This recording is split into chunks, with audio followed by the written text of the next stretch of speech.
Good afternoon, everyone, and welcome to constraints-based coaching CPD seminar presented by myself, James Hall, my colleagues Rob Matthews and Neil Connor.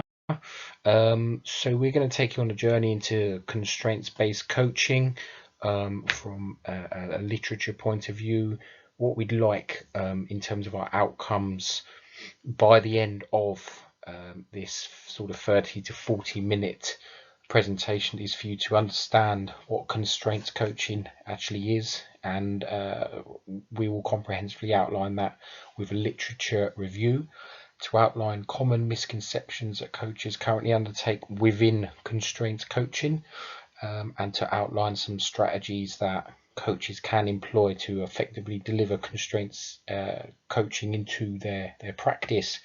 So this model that you can see in front of you, whereas we've got the individual, the environment and the task, basically constraints are not always limiting or negative factors. They are all the factors that influence learning and performance at any moment in time. Constraints can refer to the individual, the environment, and ultimately the task. The individual, environmental and task constraints all interact in order to determine the way that a performer completes a goal-related task. Individual constraints include factors such as sort of body size, i.e. height, weight, limb lengths, etc. Fitness, so strength, speed, aerobic capacity, and flexibility. Mental skills, so concentration, confidence, emotional control or motivation, perceptual and decision making skills, so recognizing patterns of play, anticipating by reading the movements of the opponents, and personality factors, are they a risk taker or they like to play safe. The environmental constraints include both physical and social environmental factors. So physical factors will be sort of gravity, ambient temperature, natural light, terrain, auditory feedback or other environmental features that are not usually sort of adaptations of the task. These constraints could include cultural norms. You could say that India produces great spin bowlers, as well as family support networks, peer groups, societal expectation, i.e. the expectation that players will be rugby players in New Zealand and football players in England, and basketballers in New York. Finally, task constraints are factors that are usually more closely related to performance and include the rules of the sport, equipment used, such as bats, rackets and clubs in golf, pitch sizes, and player numbers. But ultimately, I think coaches need to understand how rules of the game play a major role in determining skills, strategies and tactics used during competitions. For example, in touch rugby, when children do not yet have the ability to pass sideways,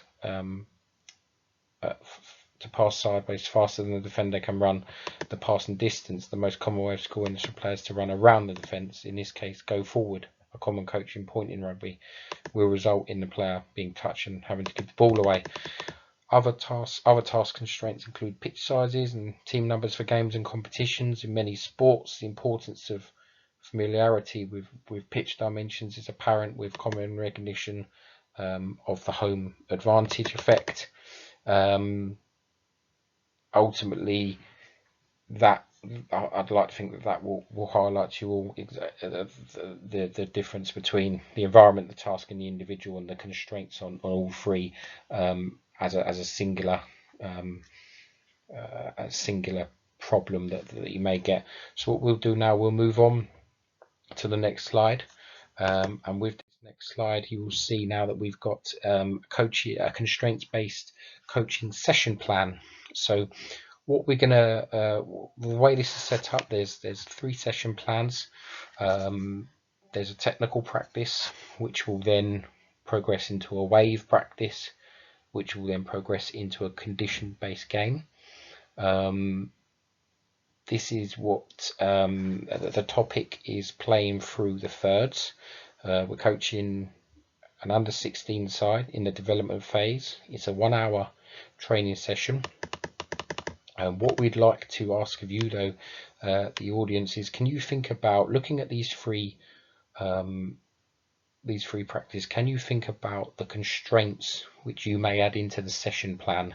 And then what will happen is, further into this presentation, you will also be given strategies to further aid your thought process on what constraints would be added in. So go into this with an open mind, have some adaptability whilst you're looking at the constraints that you could use in this, and bearing in mind the age group, how long your session's going to be, and whether or not you would, using the strategies you're given, whether or not you would put the constraints in to just the first practice, maybe the technical, or would you keep it as it is and then progress into the wave and then add the constraints into the wave only to then open the pitch up, or would you add it into the condition-based game right at the end to sort of gain the understanding of the players? Choice is yours on that one, but we will revisit this in the slides as we go. So moving on, what is constraints coaching? So constraints coaching, ultimately, a constraints-led approach is a teaching and coaching method based on the principles of non-linear pedagogy.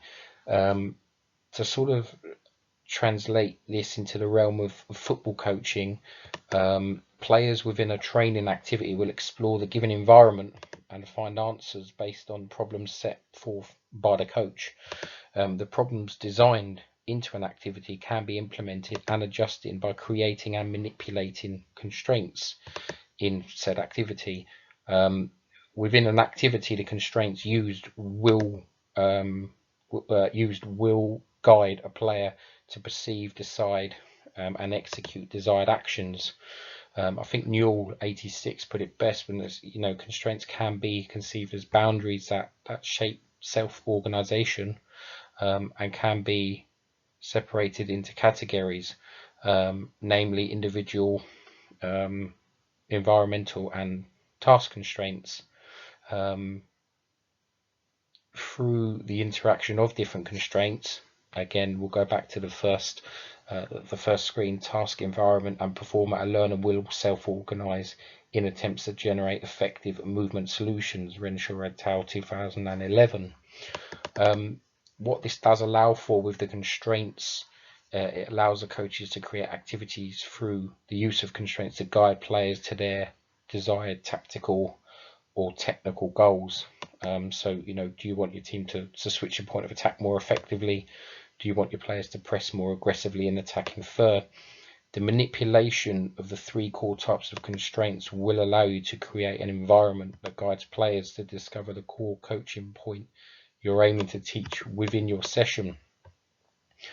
So at a practical level, understanding how learners acquire functional movement patterns is essential for sort of selecting ergonomically designed equipment for each learner, organizing and structuring learning environments and tasks, planning and management of exercise and practice programs, prevention of injury and associated health and safety considerations, and understanding the nature of individual differences at various levels of performance.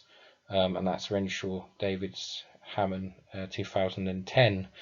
So ultimately, I think that the way it is the coach is an interdisciplinarian who has to have an understanding of how to construct a training program that considers and integrates all areas that affect performance.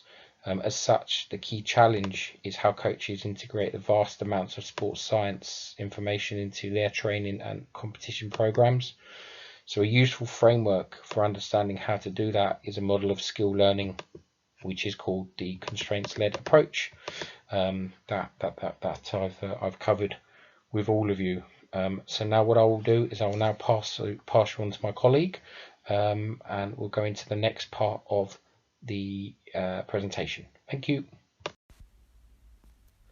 In the first part of the presentation, we've looked at constraints-based coaching and outlined a review on current research.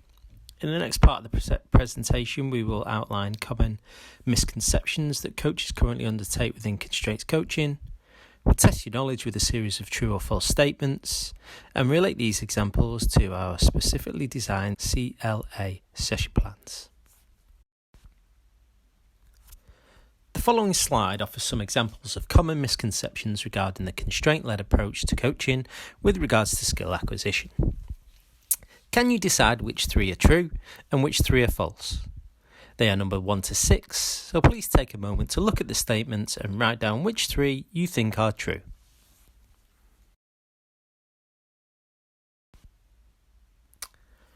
Let's have a look at the first statement, which is number 1.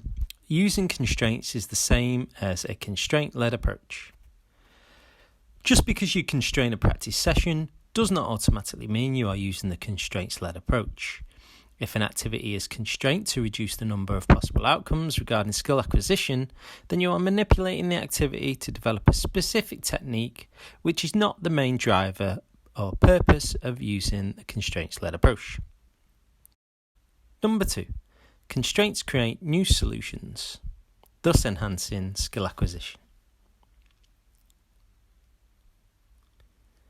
Research by Renshaw, Chow, Davids and Hammond 2010 highlight that skill acquisition occurs because of the interaction of numerous constraints that include but aren't limited to social and cultural factors within the environment and learning tasks. This would suggest that the ever-changing conditions within a constraint-led approach allows for the learner to create new solutions, thus enhancing skill acquisition. Number 3. A constraint-led approach increases self-motivated engagement. According to Renshaw, Oldham and Borden 2012, adopting a constraints-led approach to practice can enhance the individual learner's perceptions of autonomy and competence, effectively facilitating students' self-motivated engagement. We could therefore assume that the constraints-led approach increases self-motivated engagement and increases skill acquisition. Number 4. Constraints create repetition without repetition. Adopting a constraint-led approach with regards to skill acquisition helps to manipulate constraints within a task, environment or individual to promote outcomes which are different each time, subscribing to Bernstein's 1967 theory on repetition without repetition. Therefore, constraints do create repetition without repetition. Number 5. More constraints equals an improvement in skill acquisition. If we were to add more constraints to the activity that focused on the players ensuring they only played in sequence, were only allowed to pass forward, and were required to only use their less dominant foot, there would be constraint to the point of disengagement. The additional constraints reduce self-organisation, reduce the impact of skill acquisition using the CLA approach. Number 6. The constraints-led approach does not improve skill acquisition. Research by Davids et al. 2013 proposed that, as expertise in sport is enhanced, constraints designed into practice tasks can enhance the capacity to adapt to changes in a performance environment. This would indicate that a constraints-led approach does improve skill acquisition. So how does this look in our session plan? If we take the 6 statements that were on a previous slide and adapt them to our session plans, the first statement was using constraints is the same as constraint-led approach.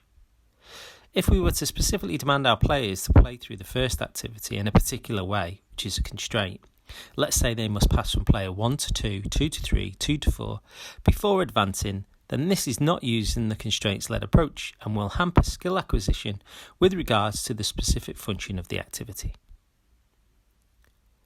If we look at statement number 2, constraints create new solutions, we can see that as shown by the session progressions, the constraints create new solutions, thus enhancing skill acquisition. Statement number 3, constraints-led approach increases self-motivation and skill acquisition. The constraints-led approach increases self-motive and engagement, improving skill acquisition through manipulation of the environment, task and individual, creating ever-changing solutions to a specific problem area that needed coaching. With the players at the centre of the learning environment and high levels of engagement, the probability of a high level of skill acquisition is increased. We should see an increase in motivation between sessions 1, 2 and 3.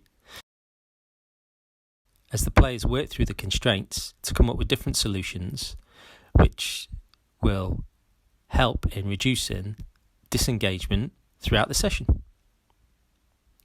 Number 4. Constraints-led approach creates repetition without repetition. The CLA approach used throughout this session allows for the players to repeat certain aspects of the full-size game, decompartmentalized into sections that create repetition in a specific task, but offers a series of ever-changing outcomes based on the team's ability to process the environmental variables. Offering a series of changeable outcomes by manipulating the task and individual in the first session allows repetition without repetition. Statement 5. More constraints equals better uptake and skill acquisition. If we were to add more constraints to the activities that focused on the players ensuring they only played in sequence, were only allowed to pass forward, and were required to use only their less dominant foot, they would be constrained to the point of disengagement. The additional constraints reduce self-organisation, reduce the impact of skill acquisition using the CLA approach. Statement number 6. The constraint-led approach doesn't improve skill acquisition. If the constraints-led approach doesn't improve skill acquisition, then in this session we could assume that the players involved will not be able to complete their decompartmentalised tasks within the constraints and would not be able to successfully progress into the final activity.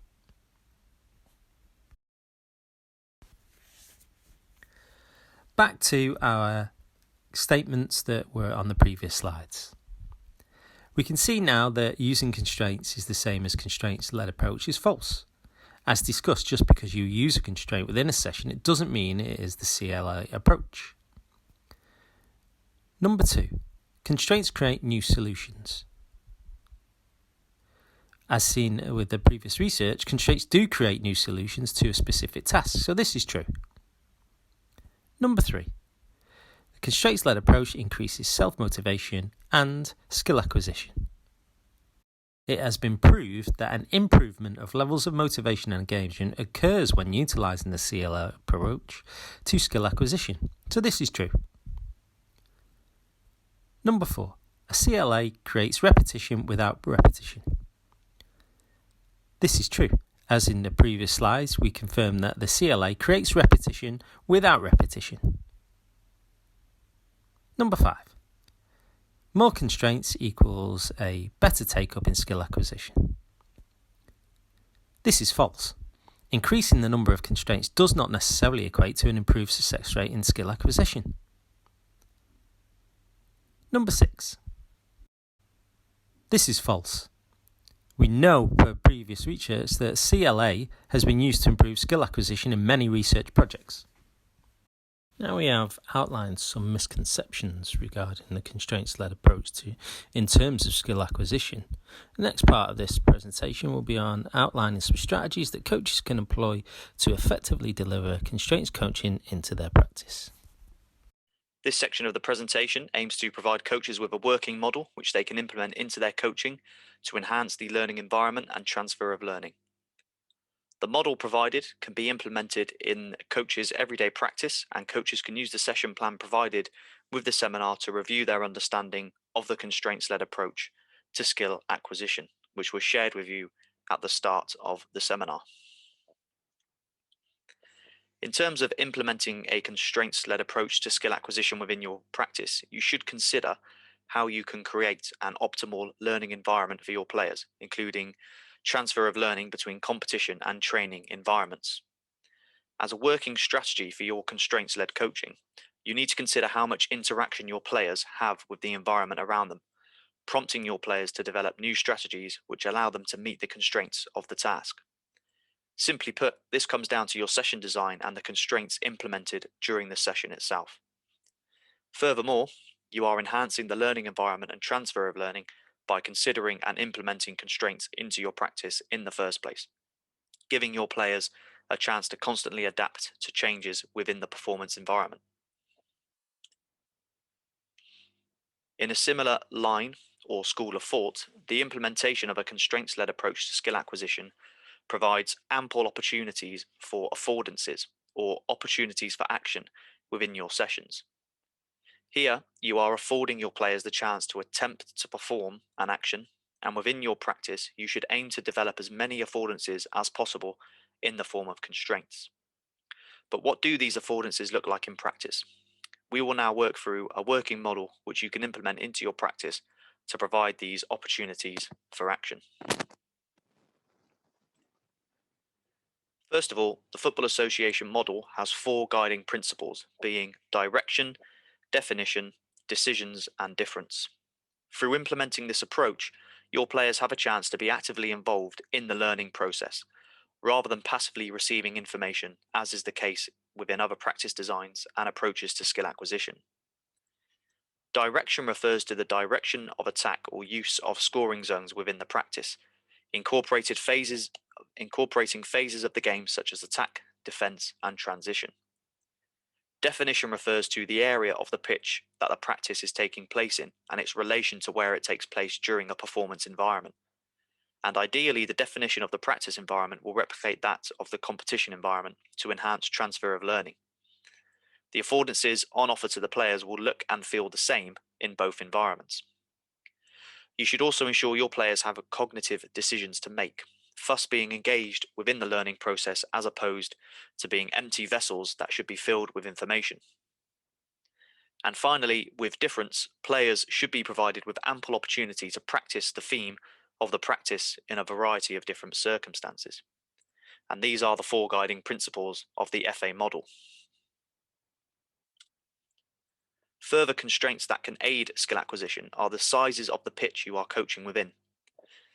For example, in the FA model, 4 pitch sizes are used, being big, small, narrow, and wide. Another consideration is the use of player numbers, for example, having even or outnumbered teams, as well as considering the role of the goalkeeper within the practice. The consideration of player numbers refers to cognitive decision-making in relation to the theme of the practice. For example, if you are coaching playing out from the back as your theme, you may incorporate the goalkeeper and allow the in-possession team to have slightly more players than the defending team, therefore increasing success and affording more opportunities for action for the team playing out from the back. A key consideration of the FA model is that in keeping the same pitch sizes and using one of either 4 within your session, the players become used to these pitch sizes after a period of time and spend less time learning the practice and more time competing in the opportunities for action, thus increasing time for decision making in relation to the performer-environment interactions. The next constraint that can be implemented is the use of pitch markings, including horizontal and vertical thirds, using a half or full pitch practice, or starting the practice from the center circle or other breakout points to replicate different phases of the game. Once again, when used in alignment to the theme of the practice, these constraints increase opportunities for action which replicate the competition environment. Finally, the use of demands is implemented to generate instructions from which the players work. The 3 types of demands which can be implemented are restrict, relate, and reward. An example of restriction could be reducing the amount of touches a player could have on the ball in relation to your theme.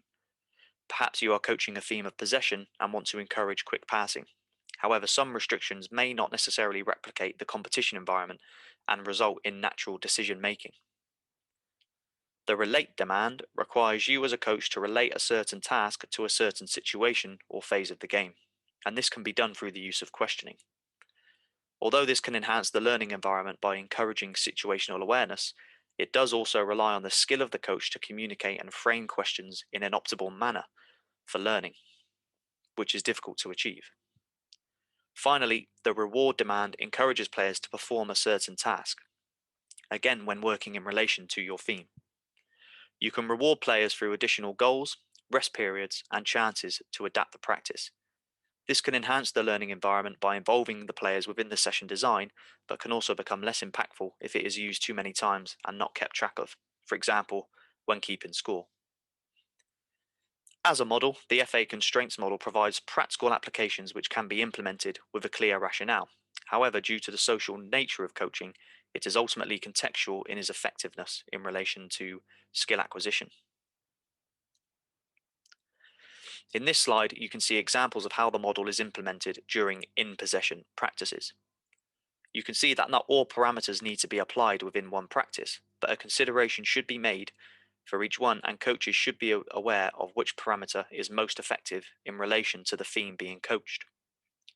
For example, within the theme of playing forward, the parameter implemented is the use of horizontal thirds to encourage awareness of where players are on the pitch when attempting to play forward. With the restriction requiring players to play into the next third with their first touch, which would encourage players to play forward, but may not always be relevant, depending on the placement of opposition players in a competition environment. Players are encouraged to relate the practice through the injection of speed into their attacks and rewarded by a scoring system. Here you can see the FA constraints model in action and the affordances offered to the players to perform in relation to the theme of the practice. Similarly, when considering out-of-possession examples within this model, the theme may be defending wide areas, so the parameter implemented is the use of vertical thirds and a wide pitch to encourage the use of wide areas and to increase awareness of where these areas of interest would be for the defending team. The restriction added is that players must score from across, which also encourages teams to play into these wide areas and increases the affordances in relation to the theme. Goalkeepers are also implemented into the practice through the use of a scoring system, and players who would most commonly defend wide areas are also rewarded through the scoring system.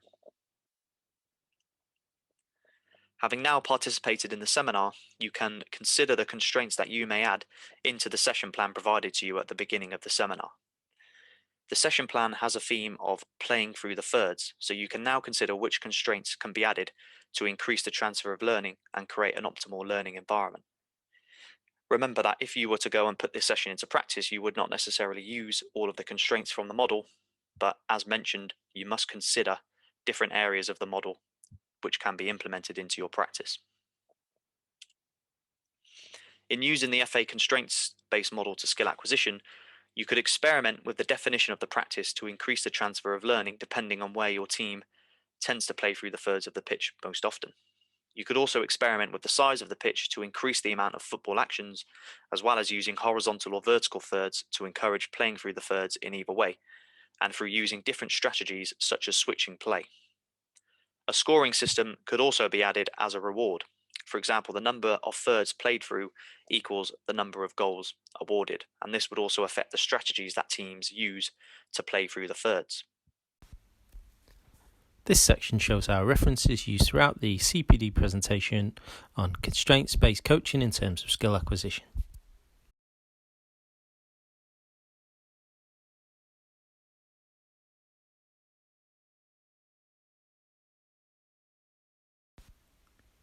So that concludes our presentation. We're happy to take any further questions, but on behalf of myself, Neil Connor, James Hall and Rob Matthews, thank you for listening.